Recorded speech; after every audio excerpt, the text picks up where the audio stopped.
en el sexenio de Fox no podía hablarse de que existieran desapariciones forzadas en este país. Cuando se da la marcha blanca aquella del supuesto 1.000.000 de personas exigiendo seguridad, la problemática de seguridad por la que existía esa protesta era porque, si usted ve la prensa de esas épocas, o sea, las postrimerías del sexenio de Vicente Fox, las personas protestaban porque se habían dado alrededor de 550 secuestros. Y obviamente eso era muy alarmante. Pero no es lo mismo 550 secuestros que más de 26,000 desapariciones con las que nos dejó Calderón. Este testimonio lo puedo yo dar desde mi experiencia en el grupo de trabajo sobre desapariciones forzadas, al que yo llegué en el 2004. Y en el 2004 no llegaban casos nuevos al grupo de trabajo sobre desapariciones forzadas provenientes de México. Estaban registrados los casos de las desapariciones derivadas de la Guerra Sucia de tiempos de Echeverría, y esos casos estaban abiertos. Y cada vez que se revisaba la situación en México, yo me salía del salón y ellos veían el capítulo de México en donde se hablaba pues de las desapariciones de Atoyac y de la Guerra Sucia en tiempos de Echeverría. Pero no estaban llegando casos nuevos al grupo de trabajo. Por ahí, del 2006, y yo diría no 2006, por ahí del 2008, empecé a tenerme que salir del recinto, siendo yo presidente del grupo, cederle la presidencia a uno de los vicepresidentes para que atendieran casos nuevos que estaban siendo informados al grupo de trabajo provenientes de México. Y eso me avergonzaba muchísimo. Cuando vino el grupo de trabajo sobre desapariciones forzadas a México en el 2011, yo ya acababa de salir del grupo de trabajo. Y el grupo de trabajo habla de miles de personas desaparecidas, pero de menos de 10,000 personas desaparecidas a finales del 2011. Lo que pasa es que la información no la teníamos en su exacta dimensión. En las postrimerías del sexenio de Calderón, nos habíamos quedado con la idea de las cifras que había mencionado el grupo de trabajo tras su visita en marzo del 2011, en el que se hablaban de miles de desapariciones, pero no llegaban ellos a mencionar que fueran más de 10,000, digamos, hablaba a veces de 6,000 y así, atendiendo o tomando en cuenta que muchas veces hay una cifra negra y que no se podía conocer la dimensión del problema. Pero lo terrible fue que muy al final del sexenio de Calderón se filtró una lista que cayó en manos de un periódico estadounidense, en donde ese periódico dio a conocer que tenía en su poder una lista preparada por la Procuraduría General de la República, en aquel entonces encabezada por la procuradora Marisela Morales, en donde se mostraba una lista de más de 26,000 personas no secuestradas, de personas desaparecidas. Entonces, definitivamente, no podemos comparar en este tema al sexenio de Fox con el sexenio de Calderón. O sea, en el sexenio de Fox no había desapariciones realmente. ¿Acaso una que otra? Estaba, por ejemplo, el tema del mariachi en el Distrito Federal,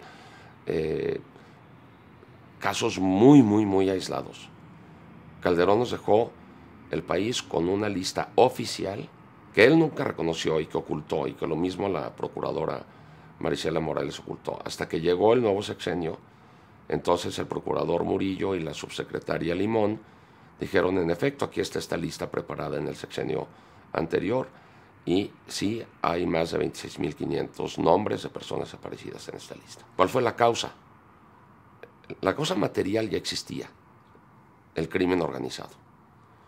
Pero la causa eficiente de la tragedia fue la decisión que tomó el presidente Calderón de echar mano de las Fuerzas Armadas para lo que él llamaba el combate del crimen organizado, cuando al crimen no se le combate, al crimen se le previene, y si no se le pudo prevenir, se le persigue, pero no se le combate. Claro, como él decidió adoptar una estrategia militar para perseguir el delito y tomar a los delincuentes, por muy organizados y poderosamente armados que estén, como si fueran ejércitos enemigos, pues se generó la tragedia humanitaria en la que nos dejó hundidos en una verdadera catarata de sangre, porque usted sabrá que los índices de muertes violentas por cada 100,000 habitantes que dejó Fox fue de 7 punto y pico por cada 100,000 habitantes, y Calderón nos lo dejó en más de 25 o 26 muertos por cada 100,000 habitantes. Hubo un incremento de 288% de muertes violentas, ejecuciones. Más de 120,000 muertes violentas en el sexenio de Calderón, según el informe del relator especial contra las ejecuciones sumarias, arbitrarias, extralegales de la ONU, que visitó México en los albores del sexenio de Peña Nieto. Y dijo, en los 6 años de Calderón se dieron más de 120,000 muertes violentas.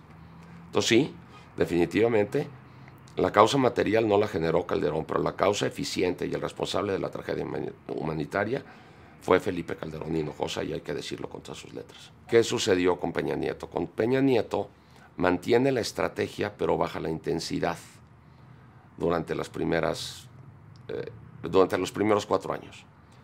En los estudios de Catalina Pérez Correa y sus co-investigadores publicados en Nexos, hay un estudio del 2011 que se refiere a el índice de letalidad de los operativos de la Policía Federal y de las Fuerzas Armadas. Y después saca otro estudio actualizando aquel del 2011 en 2015, que ellos titulan, durante el sexenio de Peña Nieto, menos muertes, pero más opacidad. Esto es del 2015.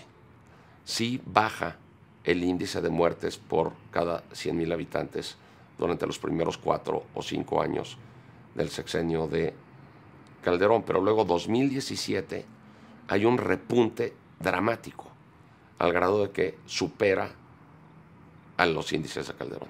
2017 y 2018 tuvieron un salto terrible. El problema es que no se retiraron a las Fuerzas Armadas de las labores que no deben de realizar, que son las labores de seguridad pública o de labores policiales. Y esa es la causa eficiente. Y el argumento era que las policías estaban coludidas. Sí, claro, ese argumento yo le llamo que es un argumento en donde alguien está alegando su propia torpeza para cometer otra. Nadie puede alegar en su beneficio su propia torpeza. Es torpeza del Estado haber permitido que las policías integradas por civiles se hayan corrompido y que no estuvieran desempeñando adecuadamente su función. Lo que debieron haber hecho, aunque tomara tiempo, era corregir esa torpeza, no utilizar una torpeza mayor, que es usar un instrumento inadecuado para tratar de solucionar un determinado problema. Es decir, no se puede corregir un problema, no se puede operar, por ejemplo, un problema de apendicitis o en el abdomen de algún órgano abdominal con un serrucho. El serrucho se usa para cercenar un brazo gangrenado o una pierna. Claro, son instrumentos quirúrgicos, sí, pero hay que saber qué instrumento sirve para qué. Y aquí utilizaron un serrucho en el abdomen del país, y por eso dejó el país en terapia intensiva, porque las Fuerzas Armadas son instrumentos inadecuados para combatir el crimen. Las Fuerzas Armadas son para combatir ejércitos enemigos que nos invadan, por ejemplo, ejércitos extranjeros, una invasión extranjera, o para combatir ejércitos en virtud de una guerra armada, un conflicto armado interno, una guerra intestina, una revolución. Eso se entiende. Pero los grupos organizados no son ejércitos, se deben de perseguir a través de mecanismos policiales y no militares. Nadie dice que el ejército no haya actuado como lo que es, como ejército. A veces cometieron excesos terribles, como en Tlatlaya. Ese caso de Tlatlaya, por ejemplo, incluso en un contexto de conflicto armado interno, o en un conflicto de guerra exterior, hubiera sido considerado un crimen de guerra. Porque si un ejército vence al batallón con el que combate y llega un momento en el que el batallón o los remanentes efectivos del ejército enemigo se rinden, en ese momento se convierten en prisioneros de guerra.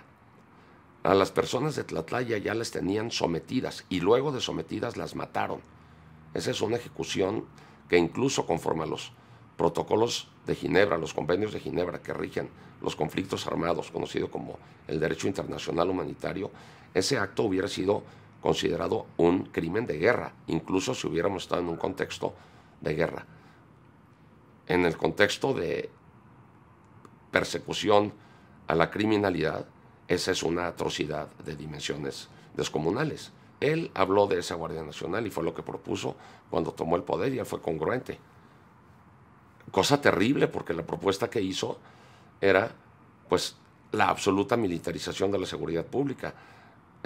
Por suerte, la sociedad civil organizada, que luego él critica, tuvo la suficiente fuerza como para derribar esa propuesta terrible y civilizar las disposiciones contenidas en la Constitución, en la parte definitiva de la Constitución, para hablar de que la Guardia Nacional es una guardia de seguridad pública de carácter civil y nada de que iba a estar integrada por agentes del ejército. Lo malo fue cómo quedaron los artículos transitorios, porque ahí por un lado se le da la continuidad de las labores de las Fuerzas Armadas propiamente dichas durante 5 años para seguir haciendo lo que hacían en tiempos de Calderón y de Peña Nieto, y que la Guardia Nacional inicialmente se verá nutrida por agentes castrenses, es decir, policía militar y policía naval. La idea es que durante esos 5 años se vaya desmilitarizando la Guardia Nacional en el entendido de que los operativos realizados por las Fuerzas Armadas durante los 5 años y desde luego el comportamiento de la Guardia Nacional, pero insisto, también las Fuerzas Armadas estarán sujetas a la Ley Nacional de Uso Legítimo de la Fuerza. Si están haciendo labores de policía, se tienen que comportar como policías. Y entonces se les tiene que cambiar el chip.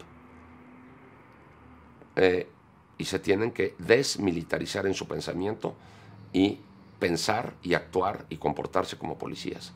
Si se exceden en el uso de la fuerza porque se comportan como soldados combatiendo un ejército, serán responsables de exceso en el uso de la fuerza por el delito que corresponda, ya sea tortura o ejecución. Es verdad, las policías están, por así decirlo, contaminadas.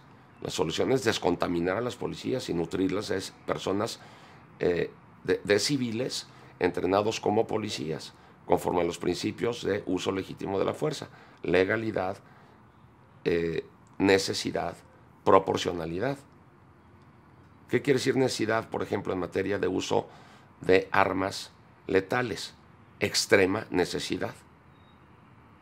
Solo acudir al uso de la fuerza física como último recurso y al uso de las armas letales como último recurso y solo en caso de extrema necesidad para la defensa de la vida de otros o de la propia vida. No pueden las Fuerzas Armadas, nada más porque dice el transitorio de la Constitución que pueden seguir desempeñando labores en esta materia, que eso es una licencia para matar. Ellos se tienen que comportar como policías. Y si no lo hacen y se exceden en el uso de la fuerza y torturan, serán castigados por torturadores. Y si se exceden en el uso de la fuerza y de las armas letales y privan de la vida a alguien, pudiendo haberlo evitado, pudiendo haberlo sometido, detenido, entonces serán juzgados por ejecución. Yo siento que, como dije, la causa material del problema es el crimen organizado, de carácter internacional, o sea, los peores crímenes. Ahora, uno de los segmentos de esta causa material es el narcotráfico, otro, la trata de personas, otro, el huachicol. Habrá cosas que nunca podremos legalizar. No podremos legalizar el huachicol. Hay que perseguirlo y controlarlo y erradicarlo. No podremos nunca legalizar la trata de personas. Nunca podremos tolerar esa práctica asquerosa de la explotación humana, ya sea laboral o sexual. Pero lo que sí es muy factible, viable y conveniente es legalizar la producción, cultivo, procesamiento, comercialización, transporte, posesión y consumo de estupefacientes. ¿Cuáles? Todos. Y debe de haber un cambio radical en la política de drogas. Y que se legalicen, que el consumo esté vigilado por la autoridad. Es 1000 veces preferible ir a la farmacia o a una tienda y comprar una cajita de tachas que han sido revisadas por COFEPRIS, que los jóvenes o no tan jóvenes estén consumiendo tachas producidas en una cocina en la colonia tabacalera, que no sabe cuánto traen de azúcar y cuánto de la sustancia activa, sino que bueno, que se diga, pues son 500 miligramos de metanfetamina pura y ya sabremos qué se está consumiendo. Entonces, lo importante, como los cigarros o como el alcohol, y una fuerte campaña de prevención, de decir, no consumas, no fumes porque te va a dar cáncer, no bebas demasiado y no manejes porque puedes provocar un accidente y es dañino para tu salud, no fumes marihuana en demasía porque te puede hacer daño, no consumas estas otras sustancias naturales o químicas porque te pueden hacer daño. Esa es la política que debemos de tener, legalización con política de prevención. Y entonces eliminaríamos uno de los segmentos, poco a poco se eliminaría uno de los segmentos que constituyen la causa material de la mal llamada guerra contra el narcotráfico. Eliminamos la guerra contra el narcotráfico y nos concentramos entonces en el huachicol y la trata de personas. Entonces, esa es la solución o parte de la solución. Por supuesto, otra parte de la solución muy importante es el lavado de dinero. Tenemos que tener políticas eficientes para quitarles el dinero a los criminales organizados, que son poderosísimamente ricos, tienen muchísimo dinero ilegítimamente obtenido. Hay que confiscarles ese dinero, hay que encontrar ese dinero y confiscarlo. Porque dicen en las escuelas de administración de empresas que el negocio que no tiene dinero quiebra. Entonces hay que quitarles el dinero, no dejar que lo produzcan ilegítimamente. Si legalizamos la droga, entonces pues que paguen impuestos y ya se regularizan. Y a los demás, pues hay una de las partes más importantes para debilitarlos es quitándoles el dinero. Y entonces la unidad encargada del control y combate del lavado de dinero no debe estar en Hacienda, porque esto no tiene un fin recaudatorio. Debe de estar en manos de un ente distinto a la Secretaría de Hacienda, cuya finalidad no sea recaudar, sino quitarle el dinero a los delincuentes para que quiebren. Claro, lo que se recaude, bienvenido, ¿no? La extinción de dominio, por ejemplo. Esa es una de las ruedas que hay que poncharle a los criminales, no nada más las armas y el producto. Hay que poncharle la llanta del dinero para que ese carro no pueda seguir avanzando. Y será más fácil entonces encontrarlos y controlar sus actividades ilícitas. Y por lo que se refiere al narcotráfico, legalizarlo. El ejército tiene que irse retirando sus cuarteles y paulatinamente tenemos que ir configurando una Guardia Nacional integrada por civiles, profesionalizados, adiestrados como civiles, como policías, no como militares. Y ni mucho menos como ladrones, que es para lo que están entrenados ahora, ¿no? O es la delincuencia uniformada, no la delincuencia organizada, es la delincuencia uniformada. Hay que limpiar de delincuentes a las fuerzas policiales del país.